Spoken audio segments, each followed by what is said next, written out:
আজকে এখানে সকাল 9:30টার দিকে এসবি পরিবহনের একটি যাত্রীবাহী বাস কুষ্টিয়া থেকে ছেড়ে এসে আমাদের এই 7 নম্বর ঘাট, যে ঘাটটি সবচেয়ে বেশি যাত্রী পরিবহন করে, এই ঘাটটি দিয়ে ফেরিতে ওঠার কথা ছিল জাহাঙ্গীর ফেরি। সে জাহাঙ্গীর ফেরিতে না উঠে সরাসরি গিয়ে পাশে দাঁড়িয়ে থাকা একটি ফেরির ডালায় আঘাত করে এবং সেটি ভেঙে সে নদীতে। তো আমরা এই ঘটনার সাথে সাথে আমরা আমাদের উদ্ধারকারী জাহাজকে এখানে নিয়ে আসি।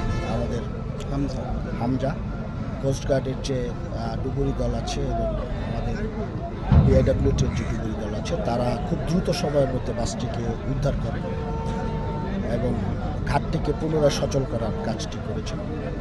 এবং আজকে আমরা একটি মর্মান্তিক দুর্ঘটনা হাত থেকে আমরা রেহাই পেয়েছি। আমরা আল্লাহ রাব্বুল আলামিনের কাছে শুকরিয়া জানাই এবং পাশাপাশি আমি কৃতজ্ঞতা জানাবো আমাদের যাত্রী সাধারণকে, যারা আমাদের আহ্বানে সাড়া দিয়ে অত্যন্ত কষ্টের একটি কাজ আমাদের জন্য, যাত্রীদেরকে বাস থেকে নামানো, তারা কিন্তু সেই কাজটি করেছেন এবং তাদের সচেতনতার ফলেই কিন্তু আজকে এই দুর্ঘটনার হাত থেকে আমরা রক্ষা পেয়েছি। এবং আমি আরেকজনকে বিশেষভাবে ধন্যবাদ জানাতে চাই, আমাদের মাননীয় প্রধানমন্ত্রীকে, কারণ গত বছরের একটি দুর্ঘটনার পরে উনি সরাসরি নির্দেশনা দিয়েছিলেন আমাদেরকে যত কষ্টই হোক না কেন সব প্যাসেঞ্জারকে গাড়ি থেকে নামাতে হবে এবং ফেরি থেকে আবার যখন গাড়িটি উঠবে তখন গিয়ে আবার রাস্তায় উঠবে।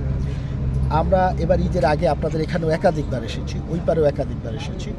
আমরা যথাসাধ্য চেষ্টা করেছি আমাদের যে বিআইডব্লিউটিএ, বিআইডব্লিউটিসি এবং নৌ পুলিশ, আমরা যারা এখানে কাজ করি সবাই মিলে এই কাজটি শেষ করার জন্য, কাজটি সাকসেসফুলি করার জন্য আজকেও আমরা সেটি করেছিলাম। এই জন্যই আল্লাহ রাব্বুল আলামিনের কাছে শুকরিয়া আদায় করছি যে আমরা একটি মর্মান্তিক দুর্ঘটনার হাত থেকে, আমরা হতাহতের হাত থেকে আমরা রক্ষা পেয়েছি। তো আমরা আশা করব যাত্রীরা আমাদের আহ্বানে সাড়া দিবেন, আমাদেরকে সহযোগিতা করবেন, সরকারের নিয়মগুলো মেনে চলবেন এবং যে কোনো ধরনের ঝুঁকিমুক্তভাবে তারা চলাফেরা করার চেষ্টা করবেন। আমরা নৌ পরিবহন মন্ত্রণালয়, সড়ক পরিবহন মন্ত্রণালয় সবসময় আপনাদের সাথে কাজ করে যাব। যাত্রীটিতে 37 জন প্যাসেঞ্জার ছিলেন, বাসে সব প্যাসেঞ্জার নেমে গিয়েছিলেন, ড্রাইভার এবং হেল্পার ছিলেন, তারাও নদীতে তাদেরকে উদ্ধার করা হয়। এখন পর্যন্ত আহত আছেন, বাট বড় ধরনের কোনো ঝুঁকি নেই।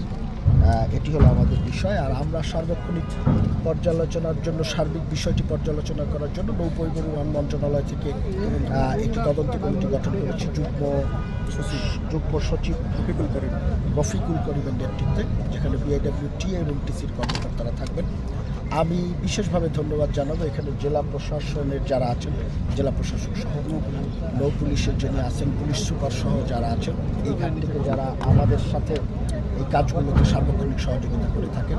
আজকেও তারা খুব সিরিয়াসলি কাজ করেছেন, যে কারণে কিন্তু বড় ধরনের কোনো দুর্ঘটনা ঘটেনি। এবং এইবার ঈদে আমি আবারও বলবো মাননীয় প্রধানমন্ত্রীকে ধন্যবাদ জানাচ্ছি। উনি সার্বক্ষণিক আজকের ঘটনার পরেও খোঁজখবর রেখেছেন স্থানীয় প্রশাসন কীভাবে কাজ করছেন, আমরা কীভাবে কাজ করছি, নৌ পরিবহন মন্ত্রণালয় কীভাবে কাজ করছেন। উনি সে প্রতিনিয়তই আমাদের খবর রাখছেন এবং এই বাসটি উঠানোর পরেও উনি খোঁজ নিয়েছেন। এবং আমি আজকে আবারও বলবো যে ওনার প্রত্যক্ষ নির্দেশনা, উনি খুব সিরিয়াস ছিলেন, যে কারণে আমরাও হয় খুব সিরিয়াসলি ট্রাই করেছি। এই জিনিসটি কন্টিনিউ করবে, প্রত্যেকটি বাসে প্যাসেঞ্জাররা নেমে বাসটি ফেরিতে উঠবে এবং আবার যখন ওই পারে যাবে তখন সে আবার বাসটি ফেরি থেকে ওঠার পরে সে বাস উঠবে। এর বাইরেও আমরা অনেকগুলো পদক্ষেপ নিয়েছি, আপনারা দেখেছেন যে নির্দিষ্ট সংখ্যক যে বাসগুলো বা পরিবহনগুলো ফেরিতে উঠবে সেগুলোর বাদে কাউকে আমরা যে এই ওয়েটা আছে, পথটা আছে যেখানে ফেরিতে ওঠার, এই পথে আমরা প্রবেশ করতে দিচ্ছি না। এবার ঈদ এবং সামগ্রিক ব্যবস্থাপনাটা আমরা চেষ্টা করেছি যথাসাধ্য আমাদের সর্বোচ্চ সামর্থ্য দিয়ে শৃঙ্খলার সাথে চলার জন্য।